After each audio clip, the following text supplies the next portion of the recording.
दीना को 2 दिन से बुखार आ रहा था, फिर भी वो तीसरे दिन सुबह सुबह काम पर जाने के लिए तैयार हो रहा था।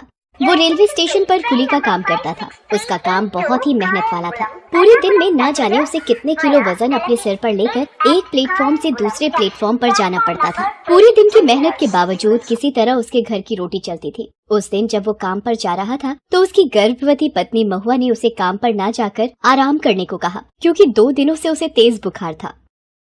अरे तू काहे फिक्र करती है, हम ठीक है एकदम। हाँ कहाँ ठीक है जी, 2 दिन से आपको तेज बुखार था। अरे अब नहीं है बुखार, ये ले हमारा सर छूकर देख ले। ये कहकर दीना ने महुआ का हाथ अपने सिर से लगा लिया। हो गई ना तसल्ली, नहीं है बुखार। देख महुआ, अभी पैसों की बहुत जरूरत है हमें। अगर इस तरह मैं घर बैठ गया तो फिर चल गया काम। आखिर दीना काम पर चला ही गया, लेकिन महुआ को इस बात का बिल्कुल भी अंदाजा नहीं था कि वो आखिरी बार दीना को जीवित देख रही है। असल में दीना को बुखार भले ही नहीं था, लेकिन उसे कमजोरी बहुत थी। इसलिए जब ट्रेन के आने की सूचना हुई तो वो भागकर प्लेटफॉर्म पर गया। ट्रेन प्लेटफॉर्म के बिल्कुल पास आ रही थी, तभी अचानक उसे चक्कर आ गया और वो पटरी पर गिर पड़ा। पल में ही सब कुछ बदल गया। दीना ट्रेन के नीचे आ गया और उसकी मौत हो गई। महुआ को जब ये पता लगा तो वो रोते रोते स्टेशन पहुंची।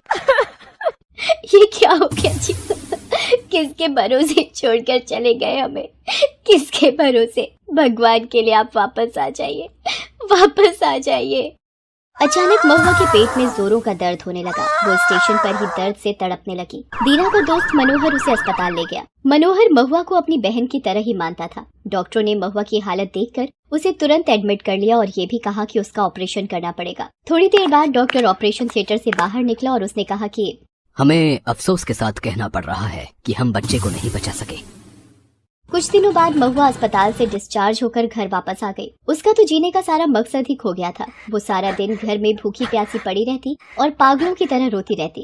एक दिन की बात है, रात के 9 साढ़े 9 बज रहे थे। महुआ ने तय कर लिया कि वो भी अब जिंदा नहीं रहेगी।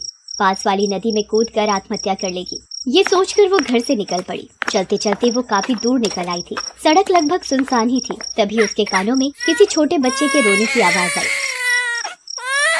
अरे ये किसके बच्चे के रोने की आवाज है? महुआ ने इधर उधर देखा, लेकिन उसे कोई नजर नहीं आया। तभी अचानक उसकी नजर कूड़े के ढेर पर गई। उसी ढेर पर एक नवजात बच्ची कपड़ों में लिपटी पड़ी थी और वो लगातार रोई जा रही थी। महुआ भागकर उसके पास गई और उसे गले से लगा लिया। बच्ची उसके सीने से लिपट कर चुप हो गई। महुआ को ऐसा लगने लगा कि कुछ दिनों पहले भगवान ने जो उसका बच्चा छीन लिया था, उन्होंने उसे वापस कर दिया है। क्या हुआ, क्यों रो रही हो? तुम्हें भूख लगी है क्या? तुम्हें कौन यहाँ छोड़कर चला गया?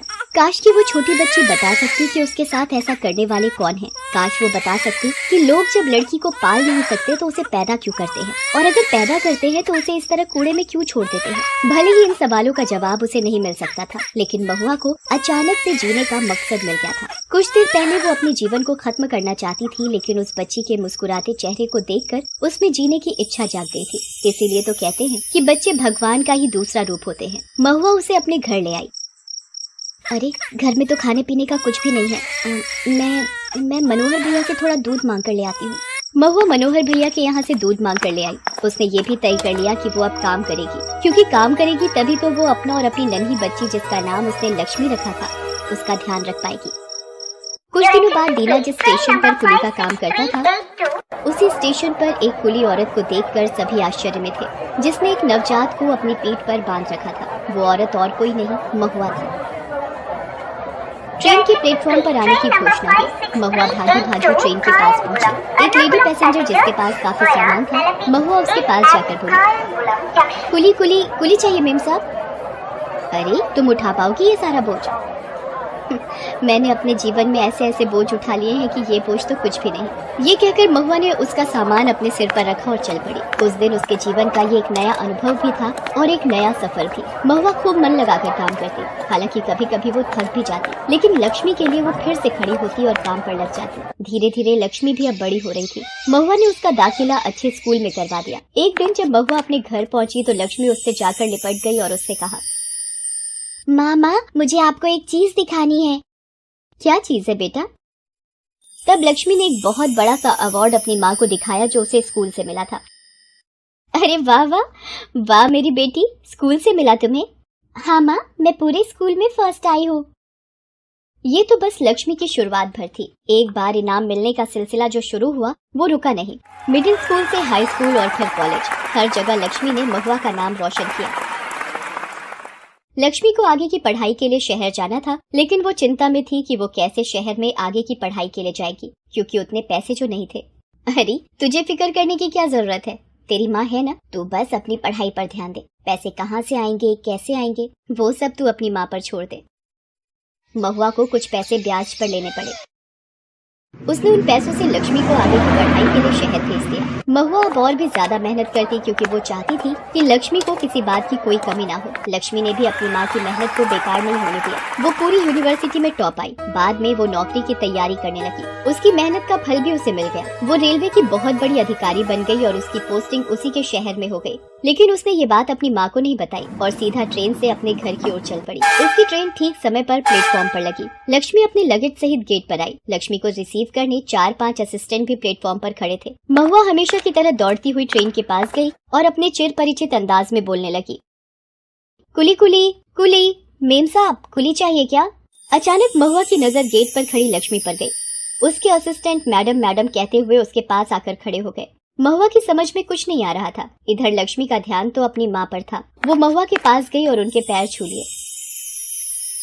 दोनों की आंखों में आंसू थे। लक्ष्मी के सारे असिस्टेंट महुआ को घूर कर देख रहे थे। उनके दिमाग में एक ही सवाल चल रहा था कि ये कुली कौन है जिसके पांव उनकी मैडम छू रही है। लेकिन थोड़ी देर में ही उन्हें पता चल गया कि वो कौन है, जब लक्ष्मी ने महुआ को माँ कहकर पुकारा। बेटी, ये लोग कौन है और ये तुम्हें मैडम मैडम कहकर क्यों बुला रहे हैं? माँ, मैं अफसर बन गई हूँ। अफसर? हे भगवान, आज मेरी सारी तपस्या का फल तुमने मुझे दे दिया। तुमने मेरे लिए बहुत कष्ट सहे हैं माँ। काश कि मैं तेरे सारे कष्ट ले पाती। पता है माँ, मैं हमेशा भगवान से यही दुआ करती हूँ कि हर जन्म में मुझे तेरे जैसी माँ मिले। मुझे भी तेरे जैसी बेटी ही चाहिए लक्ष्मी, बिल्कुल तेरी जैसी। लक्ष्मी ने महुआ का सिर गर्व से ऊंचा कर दिया था। हालांकि बिना उसके कठिन परिश्रम के ये सब संभव नहीं था।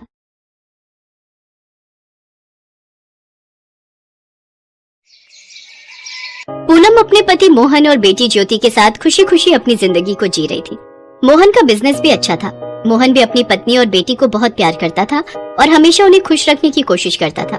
सब कुछ ठीक था, पर एक दिन अचानक मानो पूनम की खुशियों को किसी की नजर लग गई। कहते हैं जब व्यक्ति अमीर और पैसे वाला होता है तो बुरी संगत उस पर जल्दी हावी होती है। ऐसा ही मोहन के साथ हुआ। मोहन को दोस्तों के साथ खाने पीने की आदत पड़ गई। वो अक्सर पार्टी करने के बहाने दोस्तों में शराब पर पैसा बहाने लगा।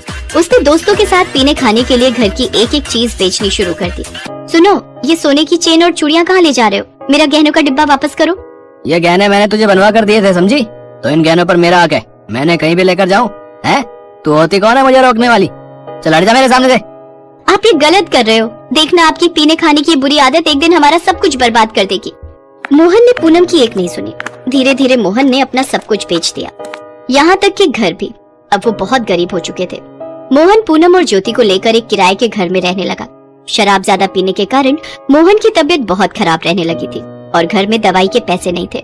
क्या करूं, घर में तो बिल्कुल भी पैसे नहीं है। इनकी दवाई खत्म हो रही है, पर मुझे कुछ तो करना ही होगा, नहीं तो इस घर का खर्च कैसे चलेगा? सब मेरे कारण हुआ है। ना मैं शराब जैसी बुरी चीज को अपनी आदत बनाता और ना हमारा ये हाल होता। बना बनाया बिजनेस, घर, गाड़ी सब बिक गया और तो और हमारी ज्योति का स्कूल भी छूट गया। बात करते करते मोहन रो पड़ा। अरे आप चिंता क्यों करते हो? मैं हूँ ना कोई काम ढूंढ लूंगी, आप चिंता मत करो। पूनम मोहन की हालत देखकर और परेशान हो गई। पूनम के पड़ोस में सरोज नाम की एक महिला रहती थी। वो दाल चावल का ठेला लगाती थी, पर वो अपना सब कुछ बेचकर गांव जा रही थी। क्या हुआ सरोज दीदी, आपने दाल चावल का ठेला नहीं लगाया? नहीं, हम तो अपना सब कुछ बेचकर गाँव जा रहे हैं। गाँव में अपनी जमीनें हैं, वही खेती बाड़ी करके रहेंगे। बच्चे भी दादा दादी के पास गाँव में ही रहते हैं, तो उन्हें भी अकेले परेशानी होती है। बस 1-2 दिन में चले जाएंगे। सरोज दीदी, मेरे पास भी कोई ऐसा काम नहीं है जिससे मैं घर का खर्चा निकाल सकूं।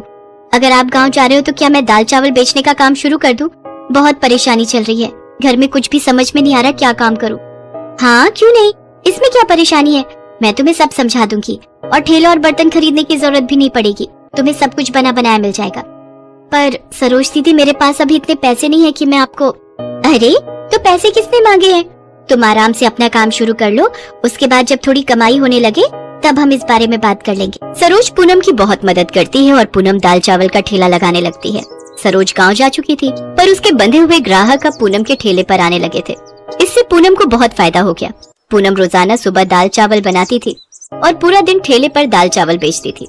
पूनम की कमाई शुरू होने लगी, जिससे घर का खर्च भी निकलने लगा और मोहन की दवाई भी समय पर आ जाती थी। पूनम ने ज्योति को भी फिर से स्कूल में डाल दिया। पूनम दाल चावल बहुत ही स्वादिष्ट बनाती थी, इसलिए उसके ठेले पर ग्राहकों की बिक्री बढ़ने लगी थी। सब कुछ ठीक हो गया, पर एक दिन चलो एड़े, चल जल्दी से हफ्ता दे।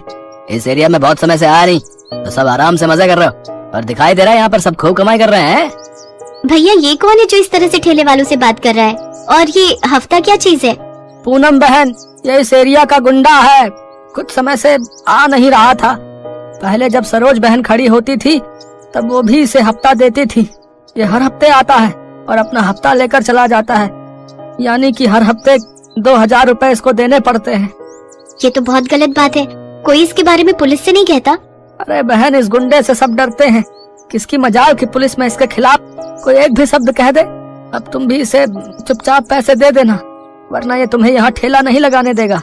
नहीं भैया नहीं, अत्याचार सहना और अत्याचारी का साथ देना दोनों ही गलत है। मैं इस अत्याचार को सहन नहीं कर सकती। मैं इस गुंडे को पैसे नहीं दूंगी। तभी वो गुंडा वहाँ आ जाता है। अरे यहाँ तो पहले सरोज ठेला लगाती थी ना, लगता है तुम उसकी जगह आई हो। चलो, मुझे क्या करना है, चले जल्दी से मेरा हफ्ता दे। मुझे देर हो रही है मुझको। मैं कोई हफ्ता नहीं देने वाली। मैं अपनी मेहनत की कमाई तुम्हें क्यों दूं? जाओ यहाँ से, वरना मैं पुलिस को बुला लूंगी। क्या कहा? पुलिस बुलाएगी तू? पुलिस? मेरे खिलाफ कोई पुलिस में शिकायत नहीं कर सकता, समझी? सब मेरे से डरते हैं, समझी? अब देखता हूँ तू यहाँ ठेला कैसे लगाती है। हट यहाँ से। अरे छोड़ो, निकालो इसके गले में से 2000 रुपए। चलो। तुम लोग ये ठीक नहीं कर रहे हो। मैं तुम्हें नहीं छोड़ूंगी। सब लोग जग्गू नाम के उस गुंडे से डरते थे। कोई भी जग्गू के आगे नहीं बोलता था। जग्गू सबसे पैसे लेकर चला जाता है। पूनम बहुत गुस्से में थी। वो सीधी पुलिस स्टेशन जाती है और जग्गू के खिलाफ शिकायत दर्ज करती है। उस एरिया में ये सब चल रहा है, इस बात का हमें पहले ही शक था। अगर ये खबर हमें पहले किसी ने दे दी होती ना, तो हम कब का जग्गू को गिरफ्तार कर चुके होते। हम जब भी वहाँ के ठेले वालों से कुछ भी पूछने के लिए जाते हैं तो कोई भी जग्गू के खिलाफ गवाही नहीं देता, सब डर जाते हैं। आपका बहुत बहुत शुक्रिया मैडम, आप सचमुच बहुत बहादुर हैं। आप फिक्र मत कीजिए, हम जग्गू को शाम होने से पहले ही गिरफ्तार कर लेंगे और आपके पैसे आपको मिल जाएंगे मैडम।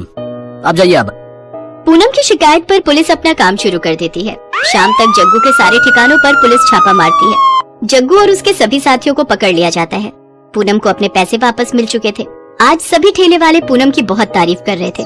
सभी ठेले वाले बेफिक्र थे, क्योंकि पूनम ने उन्हें जग्गू जैसे गुंडे के खौफ से छुटकारा दिलवाया था। कुछ समय बाद मोहन की तबीयत भी ठीक हो जाती है। उनके पास पैसे भी जुड़ चुके थे, इसलिए पूनम और मोहन ने एक होटल खोल लिया। अब पूनम और मोहन